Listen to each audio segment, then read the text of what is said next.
Queridos, quantos estão com o coração pegando fogo para ouvir a palavra de Deus? Hoje eu quero pregar sobre a história de um dos maiores reis que já houve, Davi. Davi não foi apenas mais um rei, Davi foi o rei. E se não me falha a memória, eu já preguei aqui algumas vezes sobre Davi, no mínimo duas. Na conferência Romper que eu fiz, eu preguei em um aspecto da vida dele. Teve uma outra ocasião, nunca se esqueça quem você é, também, nós pregamos juntos. Então eu já preguei duas mensagens aqui sobre Davi. Davi, ele é um ícone. O interessante é que Davi, antes de entrar em qualquer guerra, ele orava. Isso que eu acho muito interessante na vida de Davi. Antes de ele entrar em uma peleja, em uma guerra, ele orava, consultava o Senhor. Em guerras, isso que é incrível, Bispo Júlio. Em guerras que Davi sabia que teria vitória, ele não entrava antes de orar. E perguntava: Deus, eu entro? Vou contra esse povo? Destruo esses inimigos? Uma coisa é você orar para entrar numa guerra contra inimigos que são maiores, superiores, mais fortes que você. Como é o seu nome? Você de óculos? Kleber. Agora vê Davi orando para entrar em guerras que ele já sabia que humanamente a vitória era garantida. Isso que é muito interessante. Davi, ele não entrava numa guerra antes de orar. E ele orava antes de entrar em guerras que ele já sabia que ganharia. Por que Davi orava antes de entrar em guerras que ele já sabia que venceria? Porque Davi não queria ter sucesso em guerras que Deus não queria que ele tivesse. Grava o que eu vou te falar. O maior fracasso na vida de um homem é ele ter sucesso aonde Deus não quer que ele tenha. O maior fracasso na vida de uma pessoa é ela ser bem-sucedida em uma área que Deus não quer que ela seja. Davi, ele nunca treinou em nenhum exército, mas de todos os soldados ele era o melhor. Eu quero ler um texto na palavra de Deus com vocês, que está em 2 Samuel capítulo 5, versículo 12.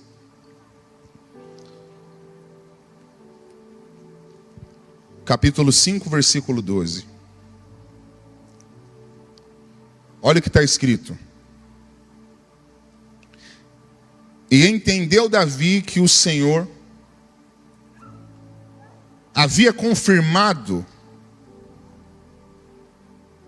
o seu reino como rei sobre Israel. Estava fazendo o seu reinado prosperar ou progredir por amor do seu povo, por amor do povo de Israel.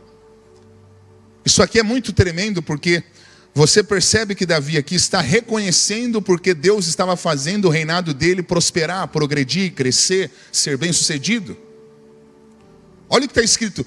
E Davi reconheceu que o Senhor havia confirmado o seu reino, o havia estabelecido como rei, e que estava fazendo o seu reinado prosperar, progredir, crescer, por amor do povo de Israel. Então Davi está reconhecendo o seu propósito. Davi entende: eu não estou nessa posição que eu estou apenas para usar coroa, apenas para ser ovacionado, apenas para desfrutar de todo esse conforto, mas eu estou aqui porque Deus ama o povo dele. Então não é sobre a minha necessidade, não é sobre a minha vaidade, não é sobre o meu ego, é sobre um propósito maior do que tudo isso. Vocês estão conseguindo pegar? Olha onde Deus está batendo de novo. Repitam comigo: toda unção carrega um propósito. Ó, Deus nunca... As pessoas... Ó, eu nasci na Assembleia de Deus, amo a Assembleia de Deus, sou pentecostal. Mas eu percebo que tem muitas pessoas que pensam que unção é isso aqui, ó. Desceu a unção. Preste atenção. Deus não unge ninguém para essa pessoa ficar pulando numa igreja. Deus não unge ninguém para essa pessoa ficar fazendo aviãozinho dentro de uma igreja. Eu não estou aqui, preste atenção, eu entendo a reação de uma pessoa que está alegre na presença de Deus, sentindo a presença dele. Eu respeito, eu amo, eu pulo. Mas preste atenção, limitar a unção de Deus a pulos, rodopios e todas essas reações humanas é inferiorizar o que de fato é unção. Então preste atenção. Toda vez que Deus entrega a unção para uma pessoa, Deus tem um propósito. Isaías, o Espírito do Senhor, ele está falando sobre o Messias. O Espírito do Senhor, Jeová, está sobre mim e me ungiu para trazer liberdade aos cativos, paz aos oprimidos. Então preste atenção. Toda vez que Deus unge uma pessoa, o Espírito do Senhor Jeová está sobre mim e me ungiu. Sempre vai ter um para. Sempre vai ter um porquê. Sempre vai ter um objetivo. Eu estou te falando que existe um propósito por detrás da unção que Deus te deu. O problema é quando uma pessoa se esquece do propósito pelo qual ela recebeu a unção. Toda pessoa, olha aqui para mim, eu preciso que você ouça isso. Toda pessoa que se esquece do propósito da unção, ela abusa da unção sem perceber. Toda unção carrega um propósito. Só que quando o homem se esquece do propósito pelo qual ele foi ungido, ele abusa da unção sem perceber. E tem muitas pessoas abusando da unção, fazendo uso, se utilizando, usufruindo da unção que Deus deu, com coisas que estão completamente desconectadas do real propósito pelo qual Deus deu aquela unção. O dinheiro que existe na sua conta, o recurso que Deus colocou na sua mão, essa capacidade fenomenal que Deus te deu, de chegar e encantar as pessoas, de cativar o coração das pessoas, de ser expert no que você faz, de produzir de uma maneira diferente, existe um propósito. Então você sempre precisa entender que por detrás dessa unção que Deus te deu, existe um propósito. Repita assim comigo: eu não posso me esquecer do propósito da unção que eu recebi. Amém? Então a pior coisa é quando alguém se esquece do porquê ele foi ungido, porque ele vai usar unção de maneira errada. Só que aqui no capítulo 12, ou melhor, no capítulo 5, versículo 12, Davi entendeu, reconheceu: Deus me ungiu, Deus me estabeleceu como rei, porque Deus ama o povo dele. É para esse povo viver um novo tempo, uma nova estação. E aí eu vou começar a pregação. Só que aqui você vê um Davi reconhecendo o propósito. Bispo Júlio, vamos começar? Eu não vou demorar hoje.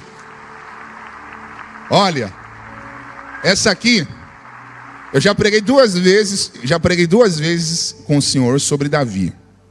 Só que essa aqui que eu vou falar não tem no Google. Não tem. É pérola. Amém. Nem no chat GPT. Ó, Atos, se liga nisso. Atos, coloca para mim por favor, Atos 13. Isso aqui dá para o senhor escrever um livro. Atos 13, 21, lê para nós, por favor, Bispo Júlio. E depois pediram um rei, e Deus lhes deu por 40 anos a Saul, filho de Quis, homem da tribo de Benjamim. Quantos anos durou o reinado de Saul? 40 anos. Ó, o discurso de Paulo na sinagoga de Antioquia está dizendo que Saul reinou quantos anos? 40. 40 anos foi o tempo que durou o reinado de Saul. Agora olha que interessante. Deus rejeitou Saul. Rejeitou. Lembra por que Deus rejeitou ele? Porque ele se precipitou. Se precipitou. Ofereceu a Deus um sacrifício que ele não era autorizado a oferecer. Isso aconteceu no capítulo 13 do primeiro livro de Samuel. Coloca, por favor, 1 Samuel 13. Olha que interessante. O senhor é um expert, confio na sua inteligência. Quantos anos Saul reinou? 40. 40 anos. Só que ele ofereceu o sacrifício de tolo no início do segundo ano do reinado dele. Ó, ele reinou 40 ao total. Só que houve um impeachment no céu no segundo ano. Então, olha que interessante. Ele ficou no trono apenas um ano, com a validação de Deus, e todos os demais anos que ele esteve no trono, ele estava lá, mas já rejeitado por Deus. Aproximadamente 38 anos e alguns meses. Podemos arredondar para 39? Exato. 39 anos no trono, já rejeitado por Deus. Tinha trono, tinha coroa, mas não tinha autoridade. Uau, repete, repete. Ele é demais, repete. Tinha trono, tinha coroa, mas não tinha autoridade. Tem gente que tem aparência, mas não tem mais a essência. Tem gente que conserva a genética, a estética, mas já perdeu a genética há muito tempo. Então ele tinha trono, tinha coroa, mas não tinha autoridade. Agora, olha que interessante. Lê, por favor, o versículo de número 13, depois lê o 14. Tá. Disse Samuel a Saul. Quem está falando com o rei? Samuel. Vê o que o profeta Samuel falou com ele. Procedeste neciamente e não guardaste o mandamento que o Senhor teu Deus te ordenou. Porque agora o Senhor teria confirmado o seu reino sobre Israel para sempre. Porém, agora não subsistirá o teu reino. Já tem buscado o Senhor para si um homem segundo o seu coração. Peraí. Quem Deus já tinha buscado?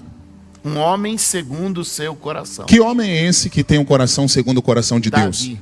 Se ele não pegar, a gente vai pular lá. Fechou. Vê se está escrito que Deus ia buscar Davi. Lê lá. Deus já tinha buscado. Não, pera, gente. Pera. Já tem buscado. Deus já tinha buscado quem? Já tem buscado o Senhor para si um homem segundo o seu coração. Falando que Deus já tinha buscado Davi. Já tinha um rei.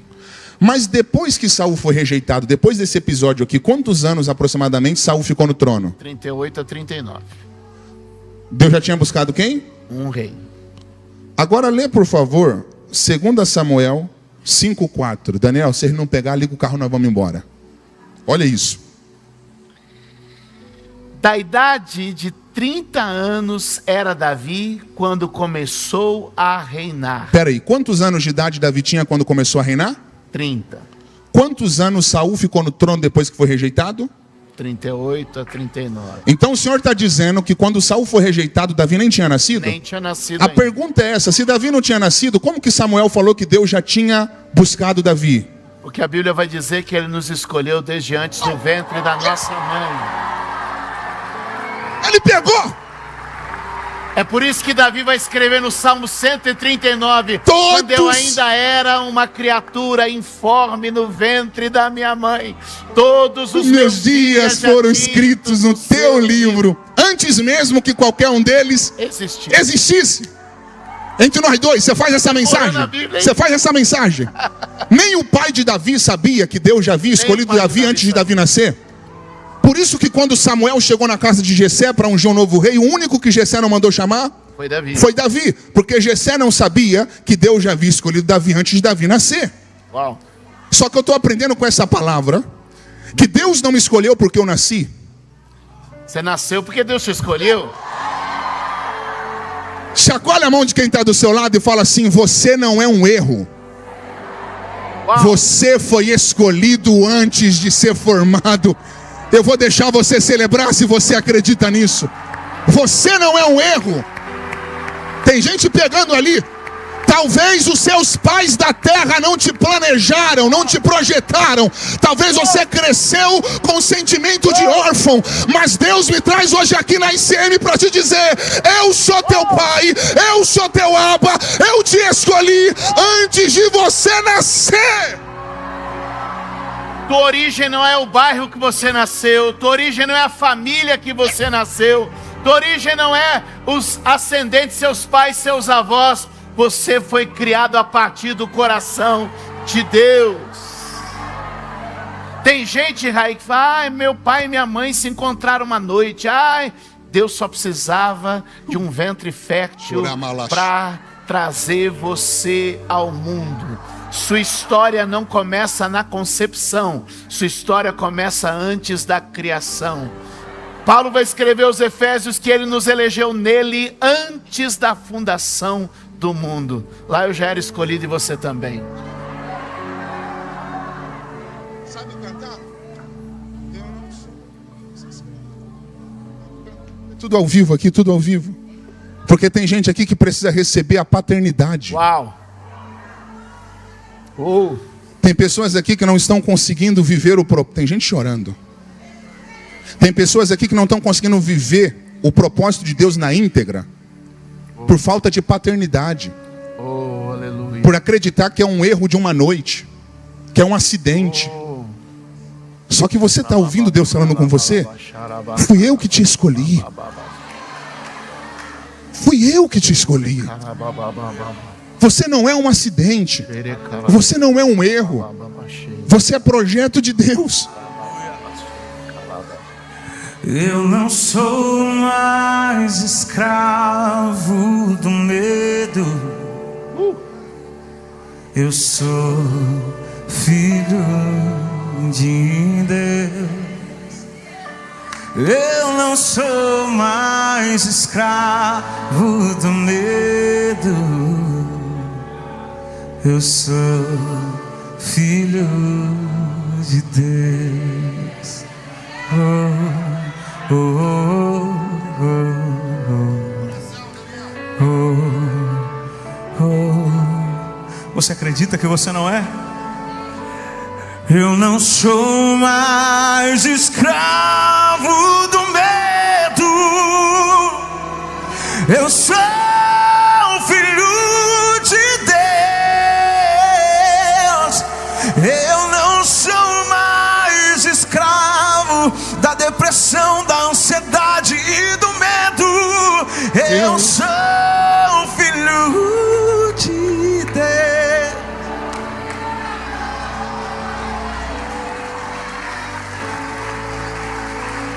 Hey. Tudo está preparado aqui. E a casa? A casa e o meu coração também.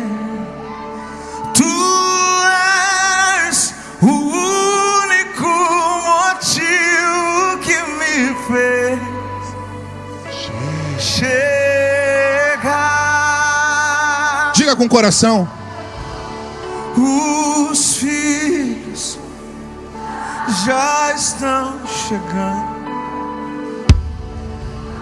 Agora somos 2 ou 3 ou mais. Encontre o meu coração disposto a queimar por ti. Você pode declarar isso com a tua alma. Vamos, todos os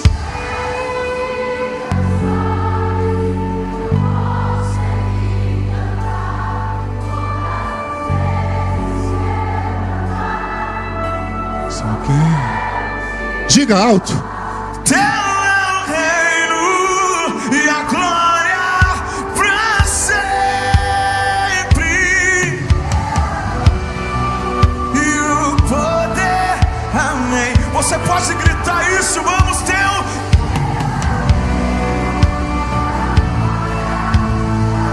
pra sempre.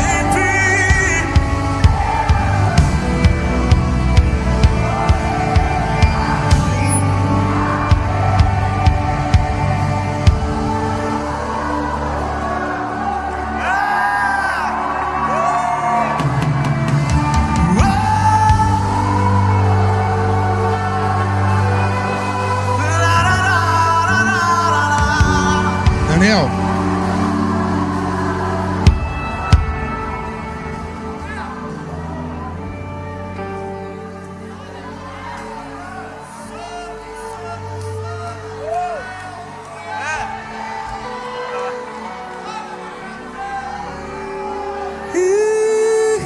Bispo, Deus está preparando o solo dos nossos corações pela palavra que Ele vai nos entregar. Oh, aleluia. Talvez você está pensando, a pregação começou. Mas hoje a mensagem é diferente. Eu introduzi falando que Davi não entrava em nenhuma guerra antes de orar. Sim. Eu li o texto base, 2 Samuel 5:12, que Davi reconheceu o propósito da unção. Uau.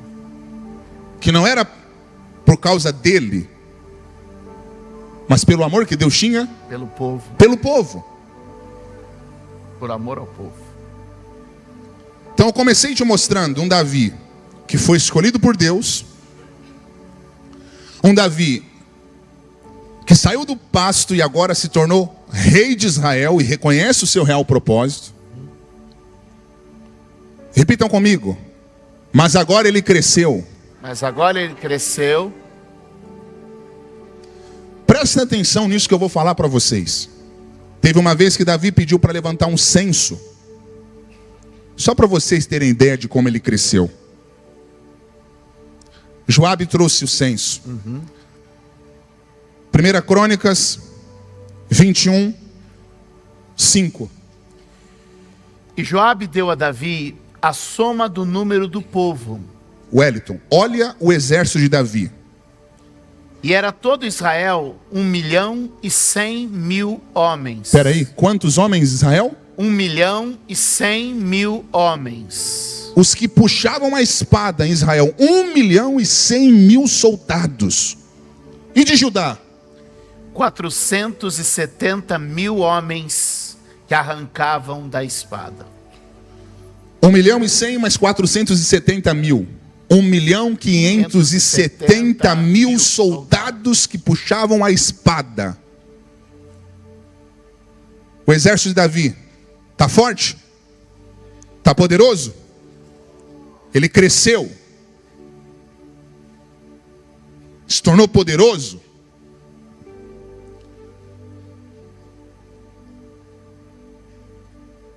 Segunda Samuel capítulo 11, é aqui que eu quero pregar. O dia que Davi se esqueceu do porquê ele foi ungido.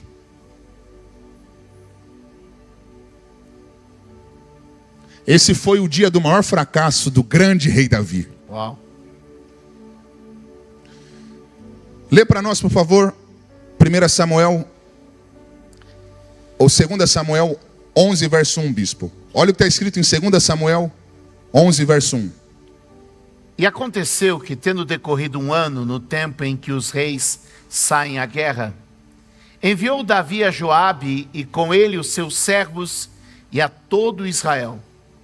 E eles destruíram os filhos de Amon e cercaram a Rabá, porém Davi ficou em Jerusalém. Bispo Júlio, olha que interessante. Esse era o tempo em que os reis saíam para a guerra. Os reis saíam à guerra. Porque os reis não iam para a guerra em qualquer época. Tinha uma época específica do ano, que acredita-se que era na primavera, que os reis, de forma estratégica, não queriam trazer exaustão para os soldados. Então eles esperavam essa época, porque o clima era favorável. Então esse era o tempo em que todos os reis saíam para a guerra. Uau. Quem era o rei aqui? Davi. Só que agora ele não vai para a guerra. Ele manda um representante, Joabe. E isso aqui que é de se pensar. Davi estava tão poderoso que ele vence a guerra sem estar nela. E Deus tivesse dado um povo, tivesse dado soldado, Deus tivesse dado um povo, tivesse dado soldado, tivesse dado recurso. Aí olha só. Mas quando eu penso no nível de graça, Deus me deu condição, Deus me deu posição, Deus me deu poder. Não para mim, mas para o povo. Deus não deu um povo para Davi, Deus deu Davi para o povo. Na Bíblia não diz que Deus deu uma igreja para o pastor, mas diz que deu um pastor para a igreja. O que você tem que entender é que o evangelho tem pouco a ver com você. Ele tem a ver com o outro. Ele tem a ver como eu me dou para o outro, como eu sirvo o outro. O problema é que a gente quer pegar do nosso talento, a gente quer pegar do nosso dom, a gente quer pegar da nossa posição e quer se valer e dizer assim, é para mim. E Deus está dizendo, não, não é para você, é para o outro, é para o próximo, é para quem está à sua volta. Você não é para receber, você é para transbordar. Você não é um depósito, você é um centro de distribuição. Você não é um mar morto que só recebe. Você é o mar da Galileia que transborda.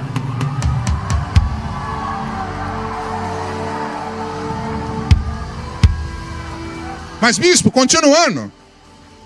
O Davi do capítulo 5 é o Davi que reconhece: Deus está prosperando o meu reinado por amor ao povo dele. Só que agora o discurso e o pensamento e a filosofia está diferente. Não é mais o povo de Deus. Agora Davi pensa, é o meu povo, é o meu exército. E eu, bispo, e aqui que eu parei para refletir, Davi estava tão poderoso que ele vence a guerra sem estar nela. Olha o que está escrito. E eles destruíram os filhos de Amon. Então Davi vence a guerra sem estar nela. Dormindo em casa. Ele estava poderoso. Agora, isso aqui que é o de se pensar. Como que um homem que sempre amou estar na guerra não está mais com vontade de estar nela? É aqui que é a pergunta. Quando Golias levantou para afrontar Israel, quem foi para cima do Golias? Davi. Quando leões e ursos tentavam pegar as ovelhas de Jessé, quem lutava contra leões e ursos? Davi. Davi, ele era um cara de alta periculosidade.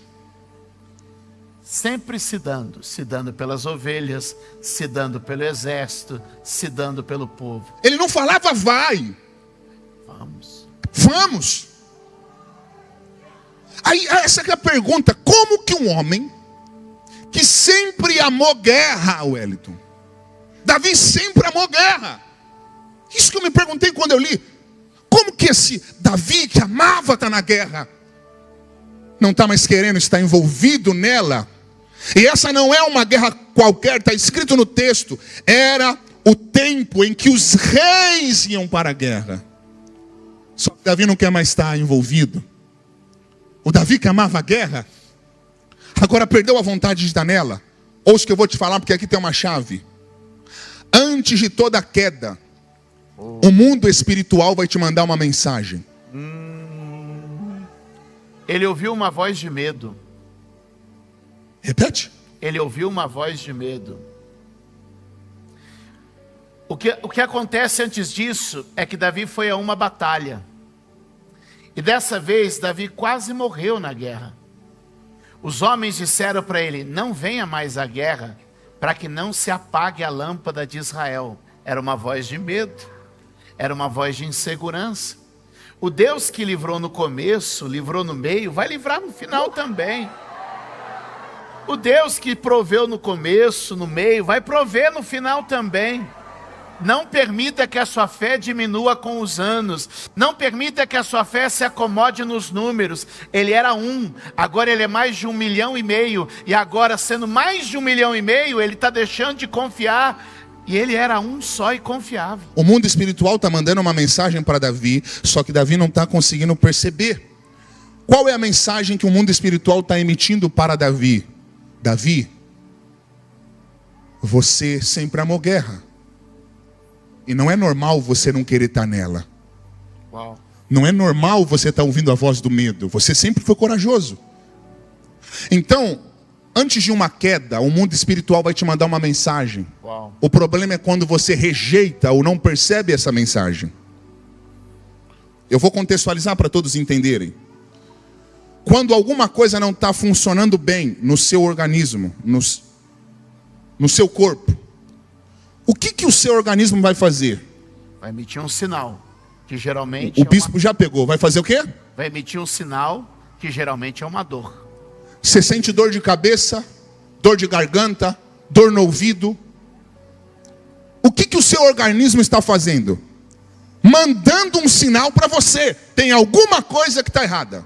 Em geral, tratamos a dor como inimiga, sendo que ela é uma amiga dando uma notícia.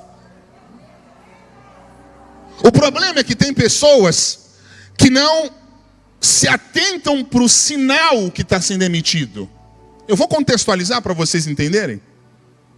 É alguém que amava orar, que não dormia sem dobrar o joelho.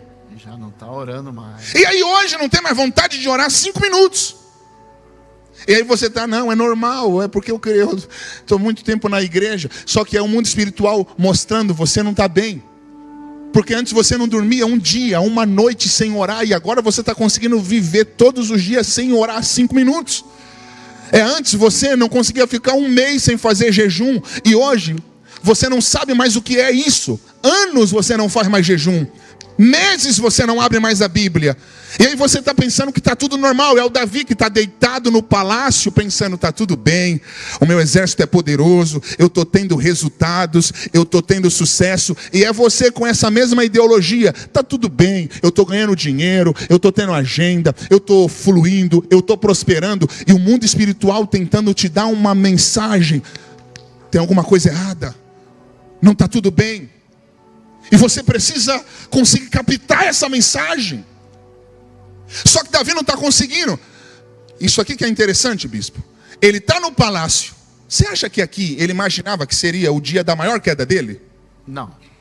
Está na segurança do palácio.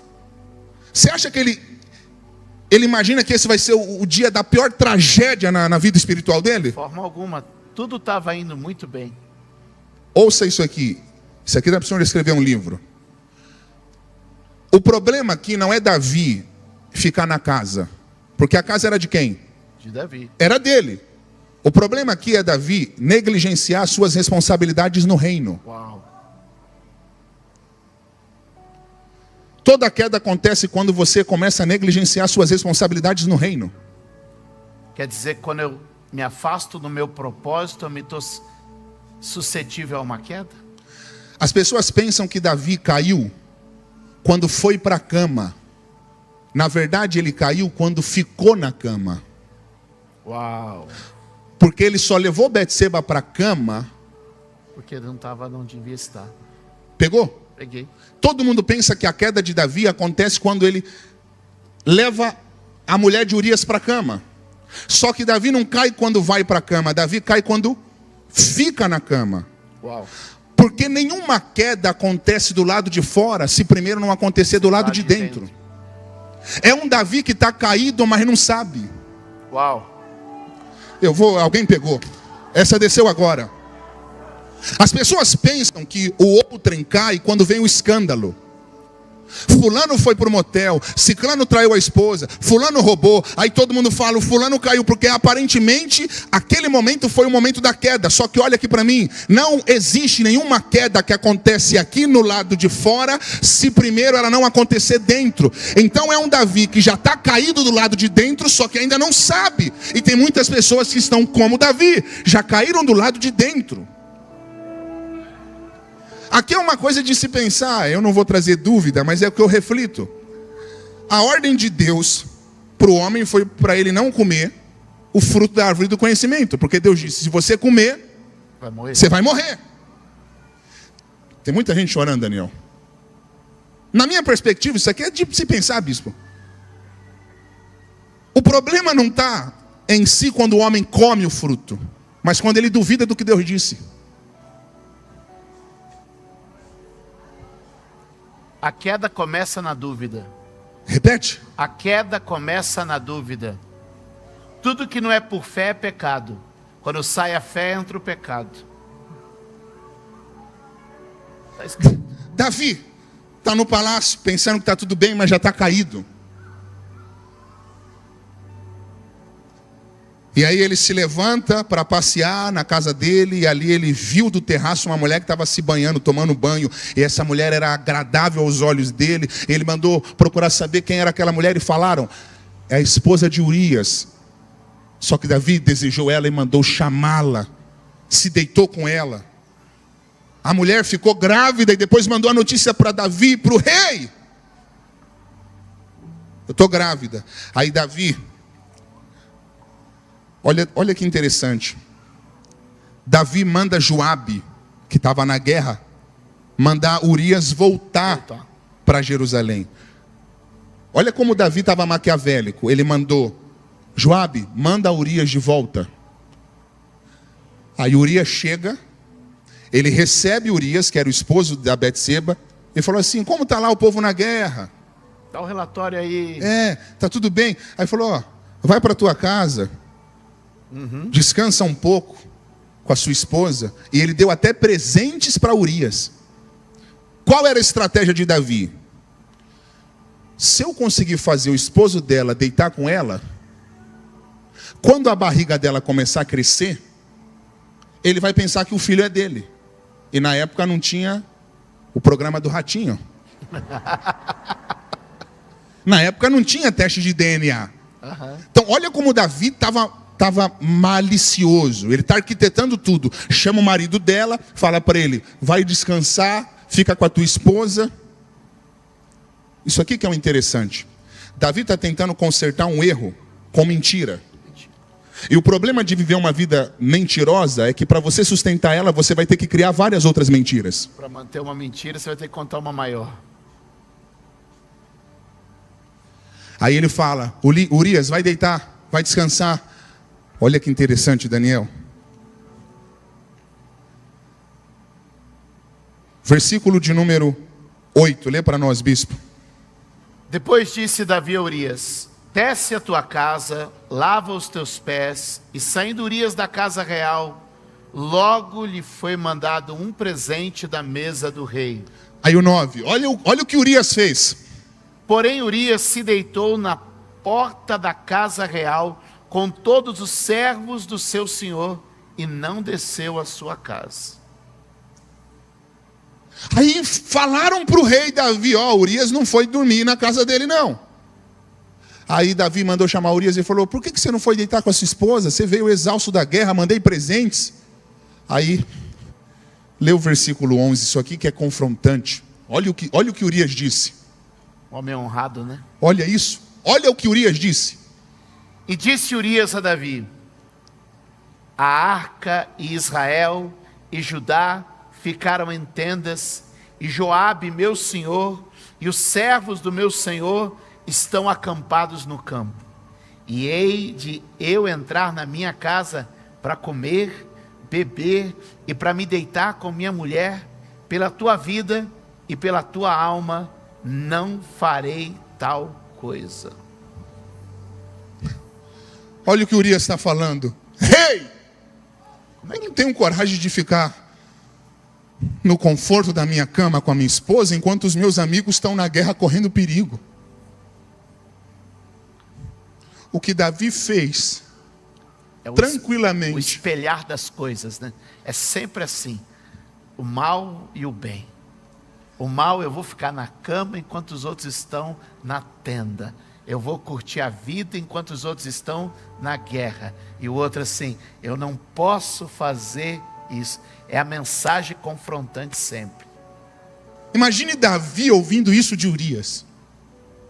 A consciência, o coração sensível. É Urias falando: eu não vou ficar no conforto enquanto os meus amigos estão correndo perigo de vida. Só que esse discurso tem que ser de quem? Do rei. Só que inverteu tudo. É um rei querendo ficar na cama e um soldado. É um soldado com mentalidade de rei e um rei que perdeu a sua identidade. Eu vou resumir. Davi estava tão psicopata que ele fez Urias ficar bêbado. Ele disse: eu vou deixar ele bêbado e aí ele vai querer ficar com a esposa dele. Mesmo assim Urias não foi. E aí Davi escreveu um decreto, uma cartinha, e selou ela. Sabe o que estava escrito na carta? Joabe, estou mandando essa carta para você colocar Urias na frente do campo de batalha para que ele morra. Só que um detalhe, sabe quem Davi mandou levar a carta para Joabe? O próprio Urias. O próprio Urias. Davi colocou o decreto de morte na mão do próprio soldado leal. Por isso que o pecado de Davi é considerado um pecado duplo. É um homicídio qualificado e um adultério. Uau. Ele planejou o homicídio do soldado dele. E se Urias, já pensou, se Urias tivesse lido? Peraí, deixa eu ver o que está escrito. Não seria morto, mas ele era tão leal ao rei, que ele não abriu a carta. E foi morto. Aí Davi está, ufa. Deu tudo certo. O choro dura uma noite, mas a alegria, ela vem pela manhã, eu creio. Está lá cantando, igual muita gente. Consegui, o pastor não sabe. Ninguém sabe, consegui. Mas Não fui exposto, aí fiz certinho.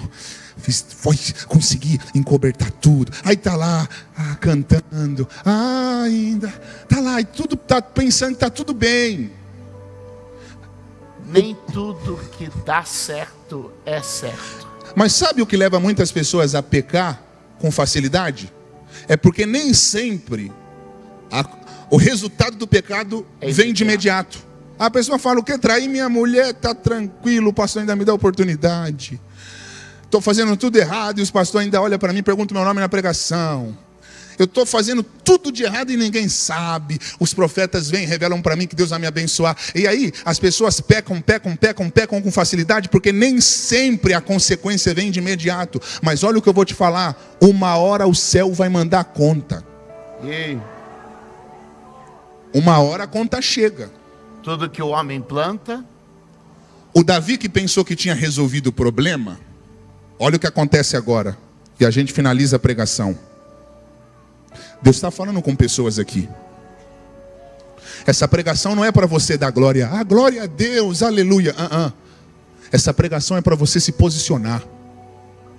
Essa pregação é para você voltar a viver o teu propósito. Aí, no outro capítulo, lê o versículo 1, capítulo 12, versículo 1. E o Senhor enviou Natã a Davi. E apresentando-se ele a Davi, disse: havia numa cidade 2 homens. Aí ele conta a história, olha a história. Natã chega e conta. Um rico e outro pobre. O rico possuía muitíssimas ovelhas e vacas, mas o pobre não tinha coisa nenhuma, senão uma pequena cordeira que comprara e criara. E ela tinha crescido com ele e com seus filhos. Do seu bocado comia, e do seu copo bebia, e dormia em seu regaço, e tinha-a como filha. E vindo um viajante ao homem rico, deixou este de tomar das suas ovelhas e das suas vacas, para assar para o viajante que viera a ele, e tomou a cordeira do homem pobre. É o rico pegando e a preparou a única coisa que o pobre tinha. Aí Davi ouviu essa história, ele era o rei. Sabe o que aconteceu? Olha o outro verso. Então o furor, a ira de Davi se acendeu em grande maneira contra aquele homem. E disse a Natã: vive o Senhor, que digno de morte é o homem que fez isso. Davi está dando um decreto de morte. Esse homem rico que fez essa perversidade merece morrer. Ele deu o decreto de morte. Quando ele fala, digno de morte esse homem, Natã olha para ele e diz: esse homem é você. É a conta chegando. Uau. Você pensou que estava tudo tranquilo? Você pensou que consegue esconder de Deus? Uau. Aí, o que mexe comigo é isso aqui.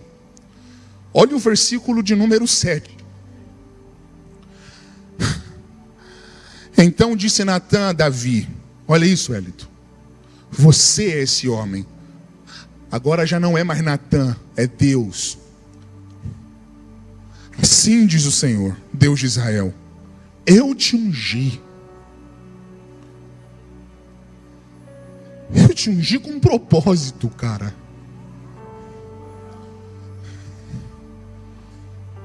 Eu te livrei das mãos de Saul. Não foi você com a tua expertise que conseguiu a sorte. Fui eu que não deixei você morrer. Eu te dei a casa de Saul e as mulheres dele. Coloquei tudo no teu peito. Também te dei a casa de Israel e de Judá. E olha isso. Olha o que Deus falou. Davi, e se isso fosse pouco, era só você me falar que você não estava feliz e satisfeito com tudo que eu te dei. Era só você me falar que eu te daria mais, Deus, que eu faria mais, eu acrescentaria mais. Você não precisava fazer essas loucuras, Davi. Era só você ter me falado que você não estava legal, que você não estava pleno, que eu te daria mais. É Deus falando: fui eu que te tirei de trás das malhadas. uau, Fui eu que mudei a tua história.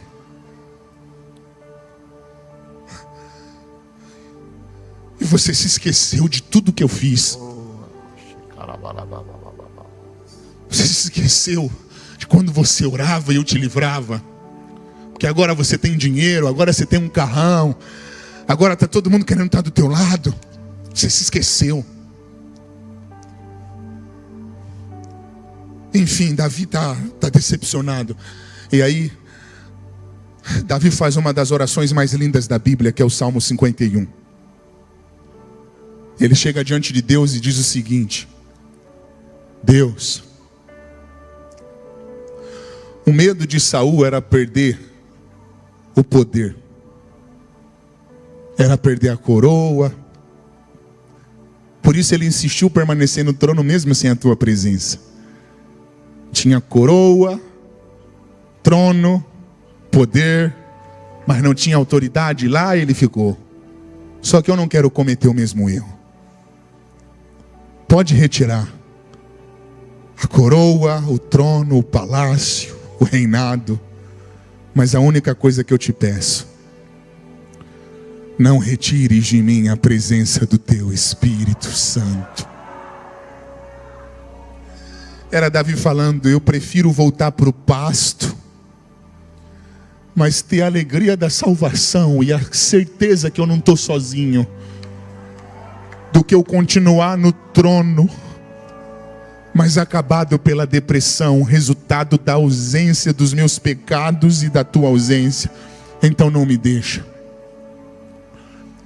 E o Senhor não deixou Davi, porque um coração quebrantado e contrito não desprezará o Senhor. Deus está convidando pessoas aqui ao arrependimento. Pastor, essa palavra está falando comigo. Eu me esqueci do propósito da unção. Eu me esqueci do porquê Deus me levantou. Eu venho para a igreja, mas eu não estou mais vivendo como que era para eu estar vivendo. Eu estou negligenciando as minhas responsabilidades no reino. Eu estou me esquecendo das guerras que eu preciso estar presente.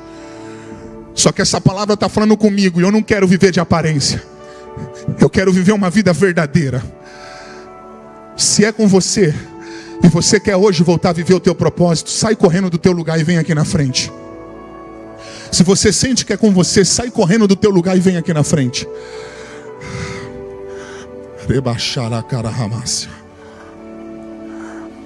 Deus hoje quer te restaurar.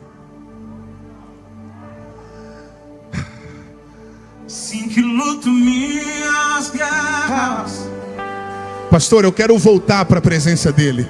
Corre! Sim que luto minhas guerras. Nós vamos acabar esse culto no altar. Você que está afastado e quer voltar, Assim que luto minhas guerras. Ele está te chamando agora. Assim que luto minhas guerras. Você que não quer viver de aparência, Ele está te chamando agora. Parece que estou cercado, mas sou guardado por ti. Parece que estou cercado. Tempo não perdoa pecado. O maior erro da nossa geração é que a nossa geração, ela está pensando que tempo perdoa pecado. Tempo não perdoa pecado. Sabe o que para de pesar na sua consciência quando o tempo passa? O remorso. Mas não pense que o tempo perdoa pecado. Somente um coração arrependido. Então o homem pode ter cometido um pecado há 10 anos atrás. Se ele não se arrepender, reconhecer, eu errei, o tempo não perdoou. O tempo apenas tirou o peso da consciência dele. Pastor, essa palavra está falando comigo porque eu não estou conseguindo nem reconhecer mais os meus erros.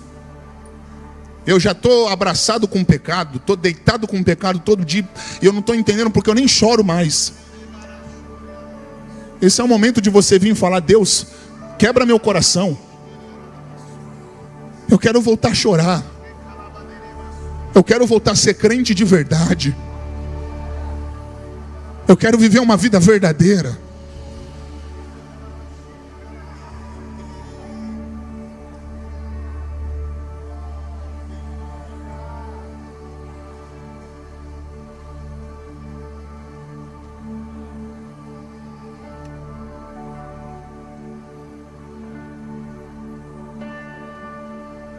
Não entendo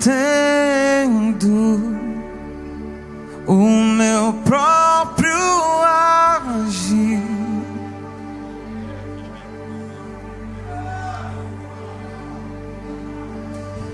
Sem tua graça, o que seria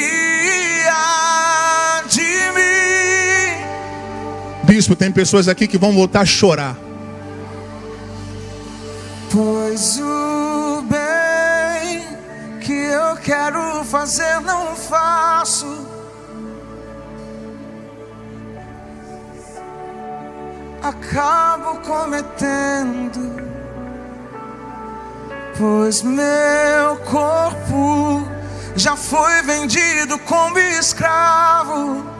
E não existe bem nenhum em mim, apenas o pecado. Mas eu sei que no tocante ao meu interior tenho prazer na sua lei. Tu és o meu amado, então liberta-me de mim. Eu quero ser a tua casa. Se você estiver aqui, eu sei, eu venço o pecado. Então enche-me de ti, até que não haja mais espaço.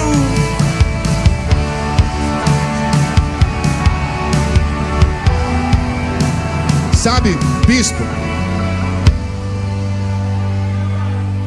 as pessoas pensam que um culto bom, um culto avivado é o culto onde todo mundo pula. Mas os melhores cultos da minha vida não foram os cultos que eu voltei pulando de alegria para casa. Como é o seu nome? Marcos. Sabe quais foram os melhores cultos que eu já vivi, Marcos? Foram aqueles que eu voltei chorando para casa. Chorando, eu não estou bem, preciso melhorar, não estou legal. Então nem sempre um culto que vai mudar a sua vida vai ser aquele que vai fazer você pular, rodar. Aleluia. Às vezes os melhores cultos da sua vida vai ser aqueles que a palavra vai vir como um espelho e vai te confrontar nos detalhes, porque você sabe quais são as áreas da tua vida que você precisa se posicionar. Você sabe quais são as áreas que você está negligenciando. Você sabe. Olha que cena. Aleluia. Haverá fome de Deus nos nossos corações. Haverá sede de Deus nos nossos corações.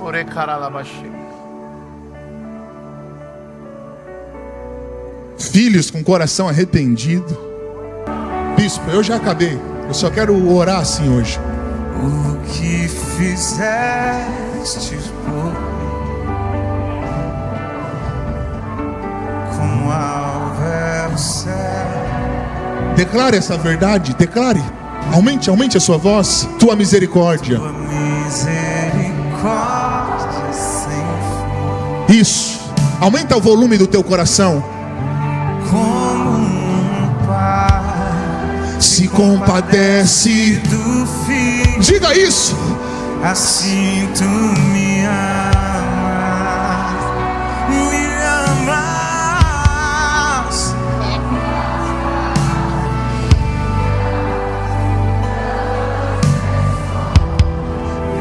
Preciso de ti.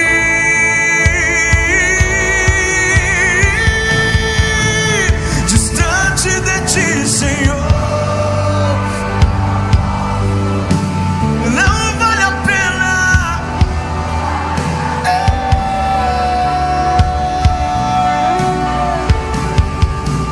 Escuta o meu clamor, mais que o ar que eu respiro.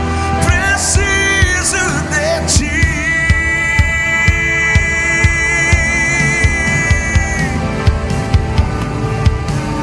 As lutas vêm tentando me afastar de ti. Frieza e escuridão procuram me cegar, mas eu não vou desistir. Ajuda-me, Senhor, eu quero permanecer contigo até o fim. Distante de ti.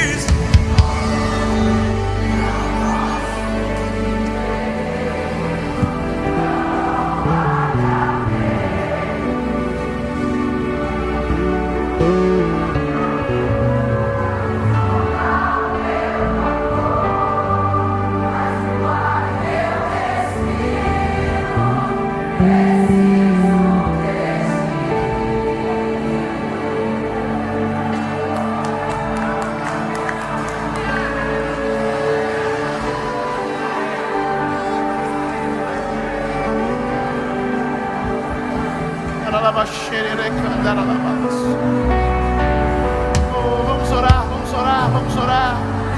Vamos derramar a nossa vida diante dele. Vamos derramar a nossa vida diante dele. Oh, vamos adorar, vamos glorificar. Oh, nós te adoramos, Senhor, nós te adoramos, Senhor. Vem, Senhor, e lava-nos com tuas águas estes dias, Senhor. Restaura-nos mais uma vez, Senhor. Renova-nos de novo, Senhor. Queremos mergulhar nas tuas águas, queremos nos render na tua presença, Senhor. Queremos quebrantar nosso coração, Jesus. Aleluia. Aleluia. Continue orando, continue orando.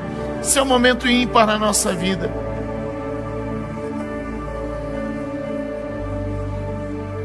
Espírito Santo. Espírito Santo. Espírito Santo, Espírito Santo, Espírito Santo.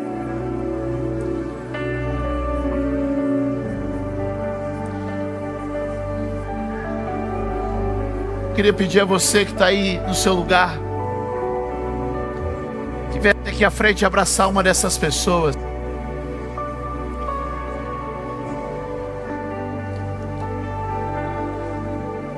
Que esse abraço seja o abraço de Deus.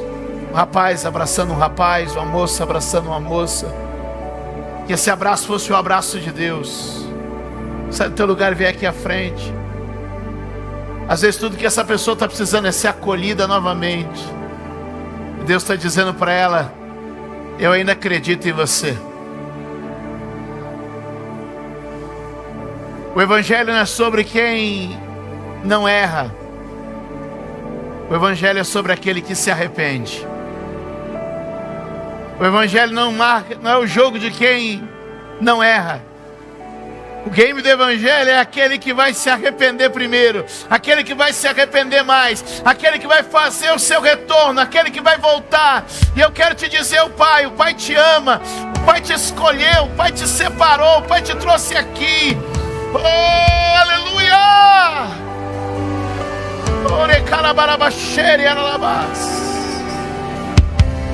Oh, Espírito Santo de Deus. Vem, Espírito Santo de Deus. Vem, Espírito Santo de Deus.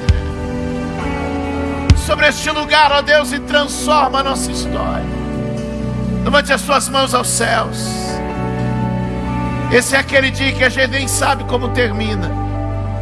Nós só queremos te glorificar, Senhor, e te bendizer, e te exaltar, e te engrandecer. Por um minuto, com as mãos levantadas, glorifique ao Senhor intensamente. Seja grato ao Senhor.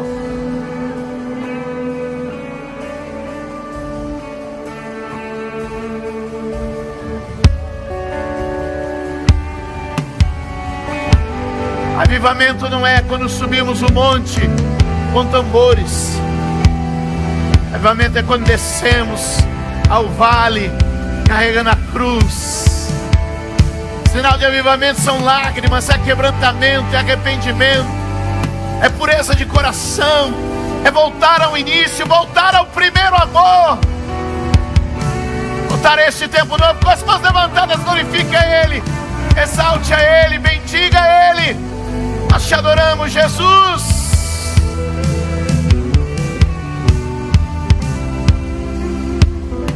Todos podem glorificar a Deus aqui neste